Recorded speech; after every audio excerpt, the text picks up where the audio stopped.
नाज़रीन, वैसे तो आज दुनिया जिस मुकाम पर है ये सब साइंस की वजह से ही है, लेकिन कहा जाता है कि सफेद कपड़े पर भी कोई ना कोई दाग जरूर होता है। ऐसा ही कुछ साइंस की दुनिया में भी हुआ है। मेडिकल साइंस में कुछ ऐसे अफराद मौजूद हैं जिन्होंने अपने इल्म को अगले दर्जे पर पहुंचाने के लिए आम इंसानों को ऐसी सजाएं दी कि बयान करना मुश्किल है। ऐसे ही 3 दर्दनाक तजुर्बात और उनके पीछे की कहानियां आज की वीडियो में शामिल की जाएंगी। शेख अवैस के साथ रहिएगा। ये है पुरस्कार।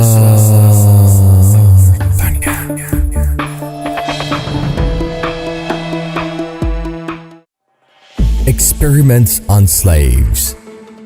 फादर ऑफ मॉडर्न गायनेकोलॉजी के नाम से जाने वाला मशहूर डॉक्टर जे मैरियन सिम्स को मेडिकल साइंस के तालिब इल्म बखूबी जानते होंगे, लेकिन शायद वो ये नहीं जानते कि इस डॉक्टर ने कितनी मासूम जानों को तकलीफ दी।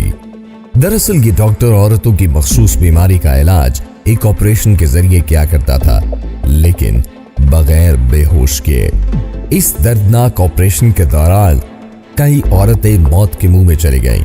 डॉक्टर सिम्स का कहना था कि अगर वो औरत को बेहोश करके उनका इलाज करे तो उसे मालूम नहीं होता कि औरत को कितनी तकलीफ हो रही है और वो अपने फन में महारत हासिल नहीं कर पाता। इसके अलावा ये डॉक्टर इंतहाई चालाकी से इन औरतों से एक एग्रीमेंट पर भी दस्तखत करवा लेता कि दौरान ऑपरेशन वो औरत हर किस्म की तकलीफ अपने दम पर बर्दाश्त करेगी और अपने मौत की जिम्मेदार भी खुद होगी।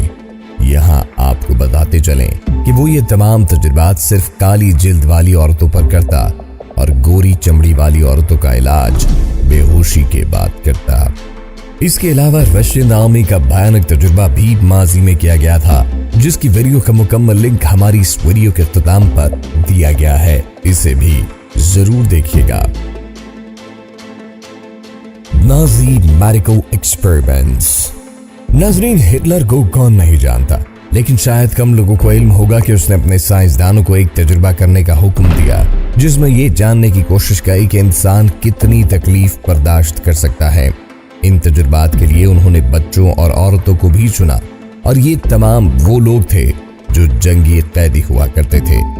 कहा जाता है इन तजुर्बात में बच्चों और औरतों की जिंदा खाल उतारी जाती और दर्द की शिद्दत को जांचा जाता कि कौन सी जगह की खाल कितनी ज्यादा तकलीफ दे रही है।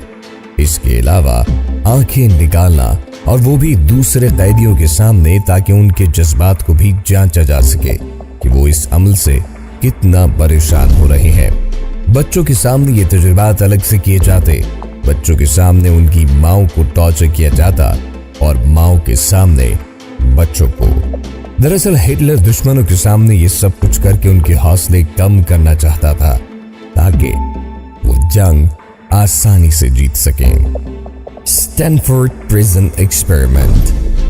फिलिप जिम्बार्डो अमेरिका का एक माहिर साइकोलॉजिस्ट है जिसने 1971 में एक ऐसा तजुर्बा किया कि इस शोबे से जुड़े तमाम अफराद ही शर्मा कर रह गए। दरअसल फिलिप एक मालदार शख्स था जिसने अपने एक तजुर्बे के लिए 42 तालिबे इल्मों को पैसे के जोर पर खरीदा और फिर उन्हें अमेरिका की एक जेल में सिक्योरिटी गार्ड के तौर पर 14 दिनों के लिए तैनात करवा दिया। वो ये तमाम काम हुकूमत की मर्जी से कर रहा था, इसलिए उसके तजुर्बात को गैर कानूनी करार न दिया गया। वो उस तजुर्बे से ये जानना चाहता था कि क्या जराइम पेशा अफराद के दरमियान रहने से पढ़ा लिखा शख्स भी जराइम को अपना सकता है। इन तजुर्बात के नताइज तो फिलिप की मर्जी के मुताबिक निकले, लेकिन ये तजुर्बात निहायत भयानक थे। पहले 3 दिनों में जब वो अपने मतलूबा नताइज हासिल न कर सका तो उसने उन्हीं तालिबे इल्मों की मदद से कैदियों पर टॉर्चर भी करवाए, जिससे तमाम तालिबे इल्म अपना ज़हनी तवाज़ुन खोना शुरू हो गए, क्योंकि उस वक्त उनकी उम्रें सिर्फ 14 और 15 साल के दरमियान थी, जिनमें गरीब घरानों की लड़कियां भी शामिल थी। 14 दिन बाद जब ये तालिबे इल्म जेल से बाहर आए तो सभी अपना दिमागी तवाज़ुन बुरी तरह खो चुके थे, जिनमें से 3 ने खुदकुशी कर ली, जबकि कुछ ऐसे भी थे जिन्होंने जल्द ही जराइम की दुनिया को अपना लिया। द रशियन स्लीप एक्सपेरिमेंट का लिंक आपकी स्क्रीन पर नमूदार हो चुका है, इसे भी जरूर देखिएगा।